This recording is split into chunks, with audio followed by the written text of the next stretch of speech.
நாகஸ் நேயர்களுக்கு வணக்கம். தமிழக அரசியல் மேலும் ஒரு பரபரப்பான கட்டத்தை நோக்கி நகர்ந்திருக்கிறது. குறிப்பா வந்து பார்த்தீங்கன்னா, தமிழக அரசியல்ல விலக்கி வச்சு பார்க்க முடியாத ஒரு கட்சி தான் வந்து பார்த்தீங்கன்னா, பாட்டாளி மக்கள் கட்சி. ஒரு முக்கியமான பல சம்பவங்கள்ல, பல முக்கியமான நிகழ்வுகள்ல பாட்டாளி மக்கள் கட்சியோட பங்களிப்புன்றது ஒரு மிக முக்கியமான விஷயமா தான் இருந்திருக்கு. பல இடங்கள்ல முக்கியமான அமைச்சர்களாகட்டும் சரி, பல இடங்கள்ல கூட்டணி நிலைக்கிறதுக்கான அந்த சப்போர்ட் ஆகட்டும் சரி, பாமக வந்து குடுத்திருக்கு.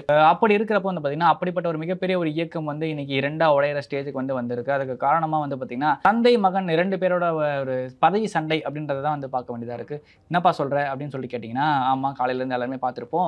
ராமதாஸ், அன்புமணி ராமதாஸ் இடையே ஏற்பட்ட ஒரு மிகப்பெரிய பிளவு. இதுல முக்கியமான விஷயமா காட்டப்படுற விஷயம் என்னன்னு பார்த்தீங்கன்னா, கூட்டணி சார்ந்த முடிவுகள வந்து பார்த்தீங்கன்னா, எடுக்கிறதுல 2 பேருக்குமே வந்து ஒரு மோதல் ஏற்பட்டிருக்கு. குறிப்பா பாஜக அப்படின்றது இந்த இடத்துல ஒரு மிகப்பெரிய ரோல ப்ளே பண்ணியிருக்கு. 2024 தேர்தல்ல தான் இவங்க வந்து பார்த்தீங்கன்னா, பர்ட்டிகுலரா மென்ஷன் பண்ணி சொல்றாங்க. ஐயா ராமதாஸ் அவர்கள் வந்து சொல்றப்போ வந்து பார்த்தீங்கன்னா, நான் போன வாட்டி வந்து அதிமுகவோட பேச சொல்லியிருந்தேன். பழனிசாமி கிட்ட நானே போய் பேச சொல்லியிருந்தேன் அன்புமணி கிட்ட. நைட்டு வரைக்கும் சரி சரின்னவங்க காலையில வந்து கால பிடிச்சிட்டு அழுதாங்க. பாஜகவோட கூட்டணி போயிடலான்னு சொல்லிட்டு சொன்னாங்கன்ற மாரி விஷயங்கள் வந்து சொல்லியிருந்தாங்க. அதேமாரி பாஜகவோட கூட்டணி போல அப்படின்னா, நீங்க தான் எனக்கு கொள்ளி வைக்கணுன்ற மாரியான விஷயங்கள்லாம் வந்து அன்புமணி சொன்னதா வந்து பார்த்தீங்கன்னா, ராமதாஸ் சொல்றப்போ வந்து பார்த்தீங்கன்னா, எல்லாருக்குமே வந்து ஒரு பரபரப்பான ஒரு பதட்டம் தான் வந்து வந்துச்சு. என்னப்பா இப்படிலாமா பேசுனாங்க அப்படின்ற மாரியான விஷயங்கள். அதையும் தாண்டி ராமதாஸ் அவர்கள் சொன்ன இன்னும் ஒரு சில விஷயங்கள்லாம் வந்து பார்த்தீங்கன்னா, பாமக தொண்டனா பல பேருக்கு வந்து பார்த்தீங்கன்னா, ஒரு மிகப்பெரிய ஒரு அதிர்ச்சியும், ஒரு மிகப்பெரிய வருத்தத்தையும் தான் ஏற்படுத்திருந்துச்சு. குறிப்பா இவ்வளோ நாளா வந்து அன்புமணி மேல வச்சிருந்த ஒரு மிகப்பெரிய ஒரு எண்ணத்த வந்து பார்த்தீங்கன்னா, அப்படியே அது குழி தோண்டி புதைக்கிற மாரியான விஷயங்கள் தான் வந்து பார்த்தீங்கன்னா, ராமதாஸ் அவர்கள் சொல்லியிருந்தாரு. ஆனா சமீபத்தில பார்க்க வேண்டிய ஒரு முக்கியமான விஷயம் என்ன இருந்துச்சுன்னு பார்த்தீங்கன்னா, இந்த சித்திரை முழுநிலவு மாநாடு முடிஞ்சது பார்த்தீங்கன்னா, ஏறக்குறைய ஒரு 20 நாள் ஆகுது. அந்த 20 நாள் கேப்க்குள்ள வந்து பார்த்தீங்கன்னா, அன்புமணி வந்து ஒரு மீட்டிங் ஒண்ணு வச்சிருந்தாரு. அந்த ஆர்கனைஸ் பண்ணவங்களெல்லாம் கூப்பிட்டு வச்சு ஒரு தேங்க் கிவிங் மீட்டிங் மாரி பண்ணியிருந்தாரு. அதுக்கு வந்து பார்த்தீங்கன்னா, பல பேர் வந்திருந்தாங்க. மாவட்ட செயலாளர்கள் மீட்டிங்கு ராமதாஸ் வச்சிருந்தாரு. ஏறக்குறைய 200 பேர்ல ஒரு 20 பேர் கூட வரல. ஒரு 8 பேர் தான் முக்கியமான ஆளுங்க வந்து இருந்தாங்கன்ற மாரி விஷயங்கள்லாம் வந்து பார்க்க வேண்டியதா இருந்துச்சு. அப்பவே வந்து கட்சியோட கட்டுப்பாடு அன்புமணி கையில தான் இருக்கு. ராமதாஸ் கிட்ட உண்மை இல்லன்ற மாரி விஷயங்கள்லாம் வந்து பல பேர் பேசியிருந்தாங்க. அப்படி இருந்துமே வந்து பார்த்தீங்கன்னா, எனக்கு இன்னும் வயசு ஆகலன்ற மாரி விஷயங்கள்லாம் அவர் பேசினதையே வச்சு பல பேர் பேசிட்டு இருந்தாங்க. அப்படி இருக்கிறப்ப, இப்படி ஒரு சூழ்நிலையில இப்படி ஒரு விஷயத்த ராமதாஸ் அவர்கள் சொல்லியிருக்காரு. இதுல இன்னும் முக்கியமான விஷயங்கள் என்னன்னு பார்த்தீங்கன்னா, கூட்டணிக்காக அன்புமணி ரொம்ப நிர்பந்திச்சார் அப்படின்ற மாரி விஷயங்கள தாண்டி, 35 வயசுல அன்புமணிய வந்து பார்த்தீங்கன்னா, மத்திய கேபினெட் அமைச்சர் ஆக்குனது நான் பண்ண தப்பு அப்படின்ற மாரி விஷயங்கள் வந்து சொல்லியிருந்தாரு. தலைமை பண்பே கிடையாது. ஜி.கே. மணிய மாத்தணும்ன்ற வந்து அவர் சொல்லியிருந்தாரு. கட்சியோட முக்கியமான பொறுப்பாளர்கள்லாம் யாரையுமே அவர் மதிக்கல. அவர் மத்தவங்க சொன்ன விஷயத்த காது குடுத்துல கேட்கல அப்படின்ற விஷயங்கள்லாம் வந்து சொல்லியிருந்தாரு.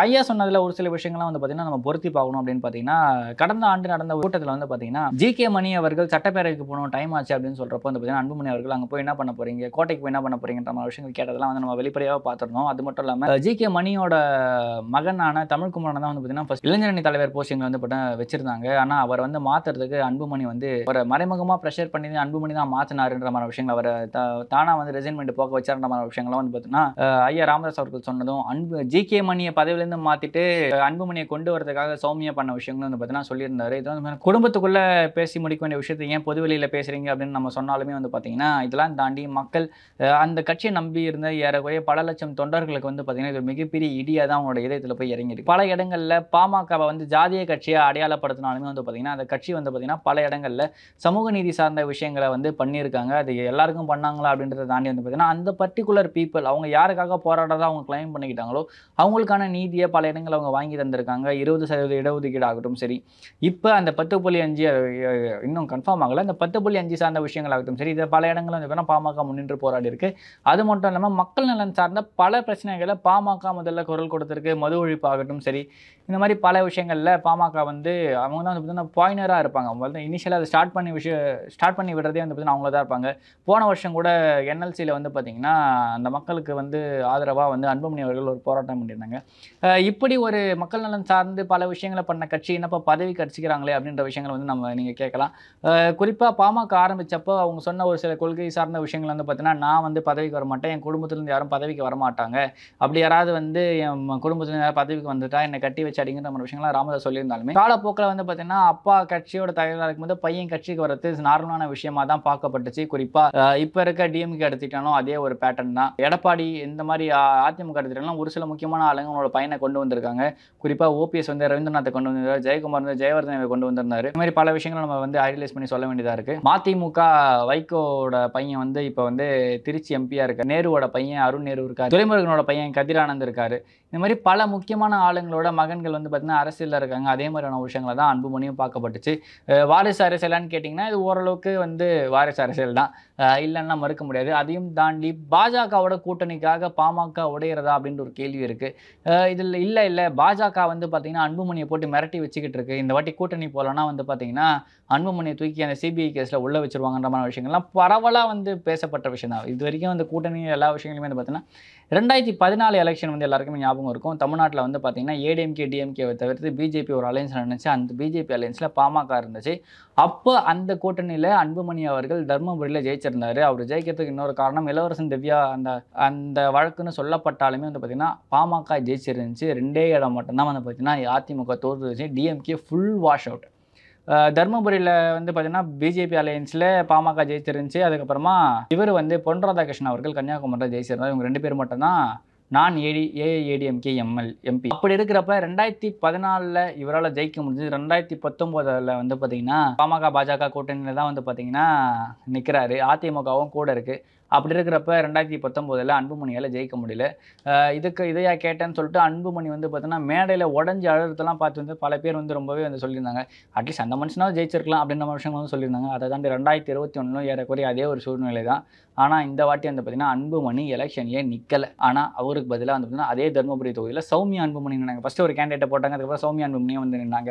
அது இல்லாமல் இப்போ ரீசெண்டாக நடந்த அந்த சித்திரை மாநாட்டிலையுமே வந்து பார்த்தீங்கன்னா அன்புமணியும் அவரோட மகள்களும் வந்து பார்த்தீங்கன்னா மேடையில் ஆதிக்கம் செலுத்தினது ஒரு சில பேரை குளிர்விச்சாலும் வந்து பார்த்தீங்கன்னா பாமகவோட பல நிர்வாகிகள் வந்து அதிருப்தி ஏற்படுச்சு. இது என்னப்பா ஒரு குடும்ப கட்சி மாதிரி ஆக்கிட்டாங்க, ஒரு ஒட்டுமொத்த வன்னிய சமூக மக்களுக்கான ஒரு நிகழ்வு வந்து குடும்ப கட்சி மாதிரி ஆக்கிட்டாங்கன்ற மாதிரி விஷயங்கள்லாம் வந்து பார்க்க வேண்டியதாக இருந்துச்சு. அதை தாண்டி இன்னைக்கு ராமதாஸ் வச்சிருக்க குற்றச்சாட்டு என்னன்னு பார்த்தீங்கன்னா முக்கியமான தலைவர்களோட மகன்களுக்கும் முக்கியமான நபர்களுக்குமே வந்து இவங்க மரியாதை கொடுக்கலன்ற மாதிரி விஷயங்களை வந்து சொல்லியிருக்காங்க. இந்த ஒரு மீன்வெல் கேப்ல தான் வந்து பார்த்தீங்கன்னா அன்புமணி அவர்கள் நாளைக்கு வந்து ஒரு ஆலோசனை கூட்டம் வச்சிருக்காரு. முக்கியமான நிர்வாகிகள் கட்சி பொறுப்பாளர்களுக்கெல்லாம் அந்த கூட்டம் வந்து பனையூரில் நடக்குது. இதுக்கப்புறம் தைலாபுரம் கட்சி ஆஃபீஸ் கிடையாதா, பனையூர் தான் கட்சி ஆஃபீஸான்ற மாதிரி விஷயங்கள்லாம் பார்க்க வேண்டியதாக இருக்கு. அது மட்டும் இல்லாமல் ரீசெண்டாக நடந்த ஒரு சில பாமக நிகழ்வுலாம் பார்க்குறப்ப கட்சி வந்து ராமதாஸ் கண்ட்ரோல்லே கிடையாது, அன்புமணி கண்ட்ரோலில் தான் இருக்குன்ற மாதிரி விஷயங்கள் பார்க்க வேண்டியதாக இருக்குது.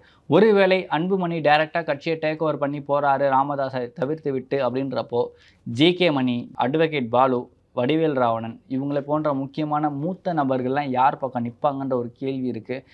ஏற்கனவே கரண்ட்டில் இருக்க எல்லா எம்எல்ஏஸையும் வந்து பார்த்திங்கன்னா அன்புமணி தான் கையில் வச்சிருக்காருன்னு சொல்லப்பட்டாலுமே ஜிகே மணிலாம் வந்து பார்த்திங்கன்னா இன்னுமே ராமதாஸ் அவர்களுக்கு விசுவாசமாக தான் இருந்துகிட்ருக்காரு. குறிப்பாக ஜே குரு உட்பட யாரையுமே வந்து அன்புமணி மதிக்கலை அப்படின்றத ராமதாஸ் சொல்லியிருக்காரு. அந்த மாதிரியான விஷயங்கள்லாம் வந்து பார்த்திங்கன்னா பாமகவோட பேஸ் லெவல் இப்போ பாமக ராமதாஸ்க்கு எவ்வளோ ஒரு மிகப்பெரிய ஒரு தொண்டர் பலம் மக்கள் மத்தியில் ஒரு செல்வாக்கு இருக்கோ அதே அளவுக்கு ஈக்குவலான ஒரு செல்வாக்கு ஜே குரு அவர்களுக்குமே இருக்குது. ஆனால் அப்படி இருக்கிற ஜெய குருவை வந்து மதிக்கலை அப்படின்னு சொல்லிட்டு ராமதாஸ் அவர்களே சொல்கிறது வந்து பார்த்தீங்கன்னா ஒரு மிகப்பெரிய குண்டை தான் தூக்கி போட்டிருக்கு. ஏற்கனவே ஜெய குருவோட குடும்பத்தினர் பல இடங்களில் வந்து பார்த்தீங்கன்னா ஜெய குருவோட ட்ரீட்மெண்ட்டுக்கு வந்து பார்த்தீங்கன்னா அன்புமணி ராமதாஸ் வந்து சப்போர்ட் பண்ணலை, ராமதாஸ் குடும்பம் தான் சப்போர்ட் பண்ணலை, இவங்க தான் திட்டமிட்டு அவர்கள் வந்து மறைமுகமாக கொண்டுட்டாங்கன்ற மாதிரி விஷயங்கள்லாம் வந்து குற்றச்சாட்டாக வச்சுருந்தாங்க. இப்போ அந்த குற்றச்சாட்டுக்கு வலு சேர்க்கும் விதமாக தான் வந்து பார்த்தீங்கன்னா இந்த ஒரு ஸ்டேட்மெண்ட்டுமே அமைஞ்சிருக்கு. ஒருவேளை குருவின் மரணத்திற்கு அன்புமணியும் காரணமாக இருப்பாரா அப்படின்ற ஒரு கேள்வி எழுந்திருக்கு. இதெல்லாம் தாண்டி இது வந்து ஒரு சின்ன கட்சிக்குள்ள பிரச்சனை, ஒரு சின்ன ஒரு நெருடல் தான். இதெல்லாம் வந்து சமாளித்து வந்துருன்ற மாதிரி விஷயங்கள் தான் வந்து பார்த்தீங்கன்னா பாமகவோட மூத்த நிர்வாகிகள் ஒரு சில பேர் வந்து நம்ம கிட்ட சொல்கிறாங்க. ஆனாலும் அதில் ஒரு சிலர் இப்போ திலகவாமாலாம் வந்து பார்த்தீங்கன்னா போன வாட்டி ஒரு ஸ்டேட்மெண்ட்டை விட்டுருந்தாங்க.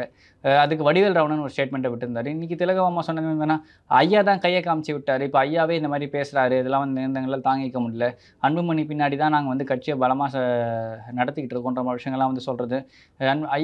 ஐயாவை யாரோ மேனிப்புலேட் பண்ணுறாங்கன்ற மாதிரி விஷயங்களை வந்து பார்த்தீங்கன்னா திலகவாமா அவங்க சொல்கிறத வந்து பார்த்தீங்கன்னா கட்சியினர் இன்னும் மேலும் குழப்புற மாதிரி தான் இருக்குது. இல்லை சின்ன பிரச்சனை தான், ஒரு சின்ன சண்டை தான், சரியாயிடுன்னு சொல்லிட்டு கடந்து போகாமல் இது இவங்களே இன்னும் ஃபியூல் பண்ணுறாங்களோன்ற ஒரு பார்வையை வந்து நமக்கு வேண்டியதாக இருக்குது. காத்திருந்து பார்க்கலாம் பாமகவின் எதிர்காலம் அன்புமணி கையிலா ராமதாஸ் கையிலா என்று. நன்றி, வணக்கம்.